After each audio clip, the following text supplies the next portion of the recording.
pemberian kepada saudara-saudaranya dengan menaruh pialanya ke dalam salah satu karung milik adiknya, yaitu Benyamin.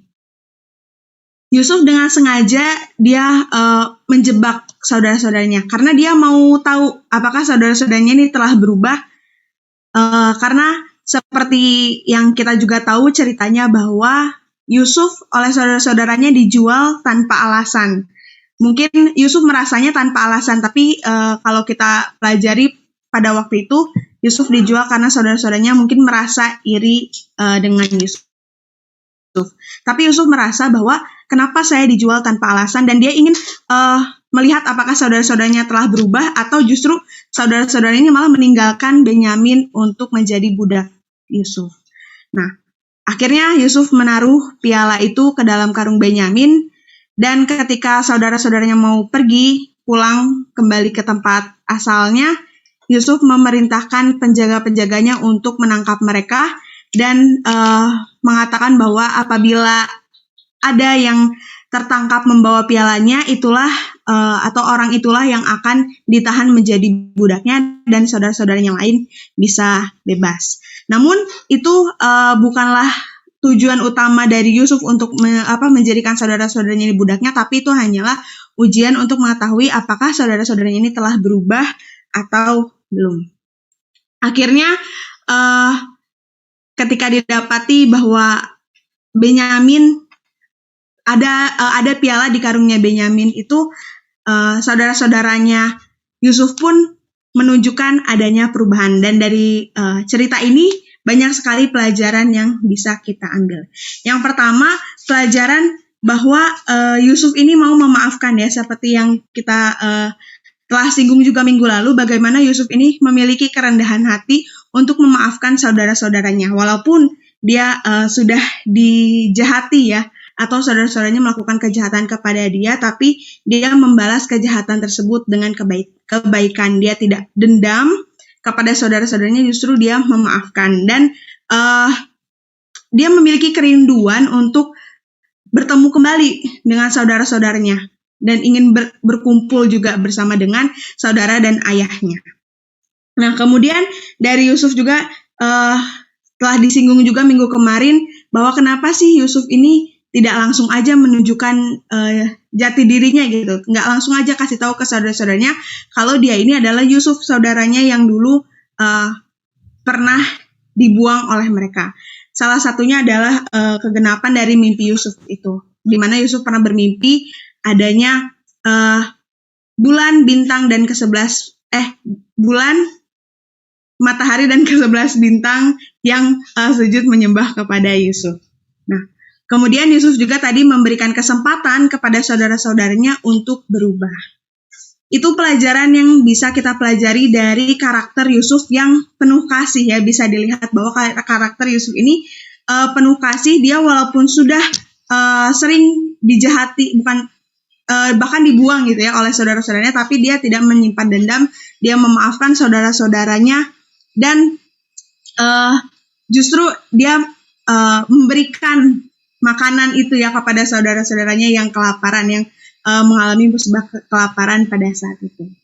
Mungkin sebelumnya mohon maaf kalau misalkan agak terbata-bata karena ya seperti di jadwal seharusnya adalah ibu yang mengambil bagian pada malam hari ini, namun karena ibu juga lagi sibuk untuk mengurusi nilai yang bertepatan dengan akan bagi rapot nanti, jadi minta tolong saya. Jadi nanti diharapkan adanya tambahan-tambahan dari Bapak Ibu atau dari teman-teman sekalian. Selanjutnya yang bisa kita pelajari juga dari cerita ini adalah bagaimana peranan Yehuda atau sifat dari Yehuda yang membela Benyamin. Kan kalau misalkan di Kejadian pasal 43, waktu Yusuf minta supaya saudara-saudaranya itu datang lagi membawa Benyamin, itu tidak mendapatkan izin dari Yakub ayahnya. Nah, yang meyakinkan Yakub itu adalah Yehuda. Yehuda meyakinkan bahwa Benyamin adalah tanggung jawab saya. Kalau misalkan ada apa-apa yang terjadi kepada Benyamin, saya akan bertanggung jawab. Dan akhirnya itu yang meluluhkan Yakub sehingga dia mengizinkan Benyamin untuk ikut bersama-sama dengan kakak-kakaknya. Nah, ternyata dari perkataan Yakub ini atau apa yang Yehuda, apa yang Yehuda sampaikan kepada Yakub ini itu bukan sekedar, kalau bahasa sekarang itu istilahnya omong doang gitu ya. Bukan hanya omong doang, tapi ditunjukkan ada tindakannya, ada perbuatan yang Yehuda lakukan ketika benar-benar nih adiknya mau ditahan sama Yusuf. Akhirnya Yehuda membela Benyamin.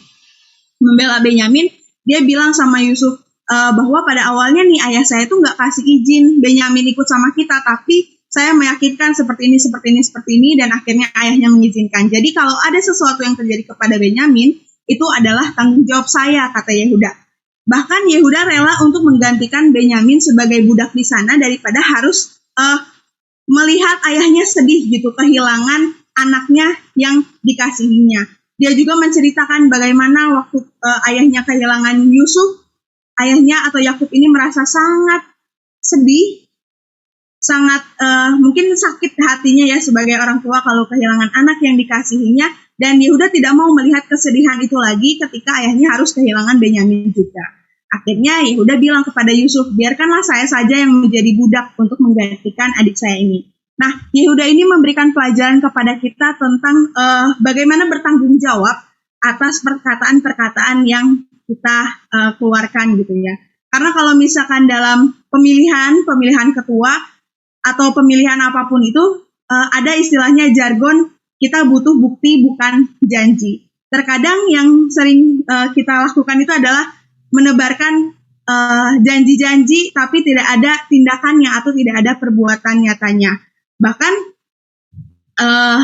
kalau misalkan dalam Alkitab juga dikatakan bahwa doa tanpa usaha itu kan sia-sia. Jadi harus seimbang gitu antara apa yang kita katakan dengan apa yang kita lakukan. Kalau misalkan dalam pendidikan atau dalam mendidik anak gitu, ketika anak-anak masih kecil kan yang dilihat adalah perilaku. Anak-anak ketika masih kecil itu tidak bisa dinasehati. Mungkin dia mendengar tapi dia tidak paham gitu apa maksud dari nasihat tersebut. Nah, yang dia lihat adalah perilakunya. Jadi bagaimana tindakan atau perbuatan yang kita lakukan itu harus sesuai dengan apa yang kita katakan. Seperti itu. Kemudian kalau misalkan menyinggung tentang perbuatan dengan perkataan ini juga saya mengingat ada sebuah cerita. Jadi ada anak kecil yang dilarang makan coklat oleh ibunya. Nah, ibunya bilang, kalau kamu makan coklat, kamu bisa sakit. Jadi kamu nggak boleh makan coklat ya, nanti gigi kamu sakit, kata ibunya. Dan di situ ada seorang bapak-bapak yang mendengar percakapan antara ibu dan anak ini. Terus ibunya bilang ke bapak ini, ya kan Pak, kalau misalkan anak-anak makan coklat itu nanti bisa sakit, tapi bapak ini tidak menjawab. Akhirnya minggu depannya bertemu lagi dengan bapak ini dan anaknya yang mulai bertanya, Pak, apakah iya kalau misalkan saya makan coklat bisa sakit? Tapi bapak ini juga tidak menjawab.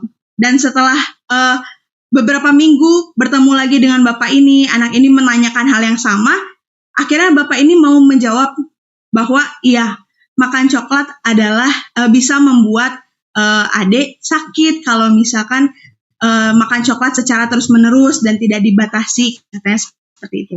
Nah, ibu ini bingung kenapa bapak ini tidak mau kasih tahu aja pada saat anak ini pertama kali bertanya gitu. Kenapa harus menunggu beberapa minggu pertemuan anak itu dengan bapak itu, baru bapak ini mau menjelaskan bahwa makan coklat itu sakit. Dan ternyata jawaban dari bapak ini adalah, karena pada saat itu saya masih makan coklat, katanya. Saya tidak bisa menyampaikan kepada anak itu kalau makan coklat itu bisa bikin sakit karena saya juga masih makan coklat. Jadi ketika anak itu bertanya, bapak ini mencoba untuk mengubah perilakunya, mengubah dengan tindakannya, mengurangi makan coklat, dan akhirnya dia tidak memakan coklat dan dia baru bisa menyampaikan kepada anak itu bahwa memakan coklat itu bisa menyebabkan kita sakit. Seperti itu mungkin salah satu contohnya. Jadi bagaimana apa yang kita katakan seringkali keluar begitu saja tanpa kita berpikir bahwa bisa nggak ya kita melakukannya. Seperti mungkin pada saat ini ya, saya berbicara, ini menjadi renungan kembali gitu. Apakah ketika saya menyampaikan ini bisa kembali kepada diri saya, apakah perilaku atau tindakan saya ini sesuai dengan apa yang saya sampaikan. Tapi semoga dengan pelajaran dari Yehuda yang memberikan contoh kepada kita bagaimana dia bertanggung jawab atas perkataannya. Jadi bukan hanya untuk merayu ayahnya supaya mau mengizinkan Benyamin pergi, tapi benar-benar bagaimana Yehuda ini memberikan tanggung jawabnya. Dia merasa bertanggung jawab kepada adiknya. Adiknya ini adalah kesayangan ayahnya dan harus bertanggung jawab karena Yehuda yang meminta ayahnya supaya memberikan izin kepada Benyamin. Jadi dia bisa ikut gitu bersama dengan saudara-saudaranya. Nah, itu pelajaran dari Yehuda. Tindakan Yehuda itu bukanlah sebuah penghukuman diri karena dia pernah melakukan kejahatan kepada Yusuf, tapi sikap keberanian.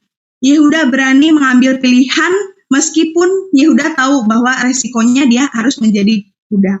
Jadi sejak kita mulai untuk meninggalkan kebiasaan-kebiasaan buruk kita atau meninggalkan kebiasaan-kebiasaan yang tidak sesuai dengan ajaran Tuhan, kita akan mengalami berbagai tindakan atau berbagai keadaan yang tidak nyaman. Tapi kalau misalkan kita memutuskan untuk taat, kita menang dalam hal itu. Kita menang untuk datang kepada Tuhan. Nah, itu adalah pelajaran yang berikutnya yang bisa kita ambil dari cerita ini. Meskipun ceritanya singkat gitu ya dalam Kejadian 44, hanya ketika Yusuf menaruh piala, kemudian piala itu ditemukan dan Yehuda membela adiknya. Nah, pelajaran yang sangat pentingnya ini adalah tentang ketaatan. Kan tadi di awal telah disinggung juga bagaimana Yusuf ini memberikan ujian kepada saudara-saudaranya, ujian ketaatan. Apakah saudara-saudaranya ini sudah benar-benar berubah? Apakah tindakannya menunjukkan perubahan bahwa saudara-saudaranya ini mengaku dosa mereka? Karena saya juga secara pribadi sering gitu mengaku dosa, sering menyadari bahwa saya melakukan kesalahan. Tapi dalam perbuatan atau tindakan untuk meninggalkan dosa tersebut, prosesnya mengalami banyak sekali hambatan atau banyak sekali tantangan. Nah, kalau misalkan saudara-saudaranya Yusuf ini memilih untuk tidak membela Benyamin, itu sudah menunjukkan bahwa mereka berpaling dari Tuhan, mereka tidak taat kepada Tuhan. Menunjukkan bahwa mereka ini tidak taat kepada Tuhan. Nah, itu juga yang sering terjadi gitu ya dalam kehidupan saya, dalam kehidupan kita semua sebagai manusia ya, yang memiliki banyak sekali keterbatasan. Nah, kadang kenapa sih ujian ketaatan ini harus dialami oleh saudara-saudaranya Yusuf? Ini juga sering menjadi pertanyaan bagi saya. Karena saya juga menyadari bahwa dulu saya ini merupakan seorang yang emosional, sangat emosian gitu ya. Jadi kalau misalkan ada hal-hal kecil yang bisa membuat saya marah, saya akan marah. Tapi ada satu masa atau satu titik di mana saya mencoba untuk berubah. Saya berdoa kepada Tuhan, saya mau berubah, saya ingin menjadi orang yang bisa mengendalikan diri saya, terutama mengendalikan emosi. Tapi ketika saya selesai berdoa, itu saya merasa mulai, oh ya, saya bisa mengendalikan emosi saya bisa mengendalikan diri saya.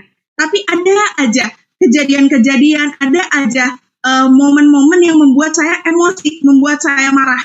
Kenapa sih ya Tuhan? Itu kadang bikin saya marah juga gitu ya sama Tuhan. Kenapa ya Tuhan ketika saya mencoba supaya bisa mengendalikan diri, kok Tuhan malah kasih ujian ini gitu, malah kasih orang yang bikin saya marah atau memberikan saya kesempatan untuk masuk ke dalam kejadian itu gitu.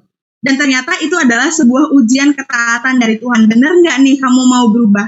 Benar nggak nih kamu mau mengendalikan diri kamu? Coba deh dikasih ujian dulu.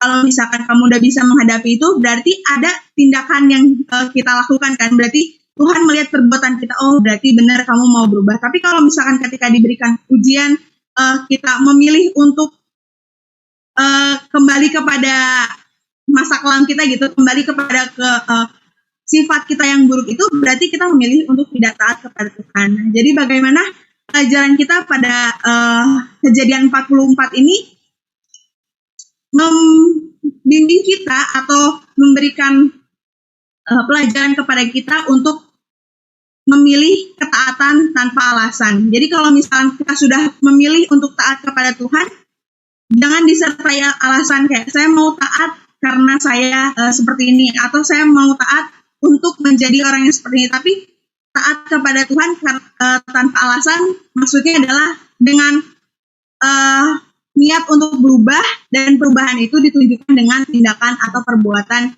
yang kita lakukan. Mungkin itu yang bisa saya sampaikan.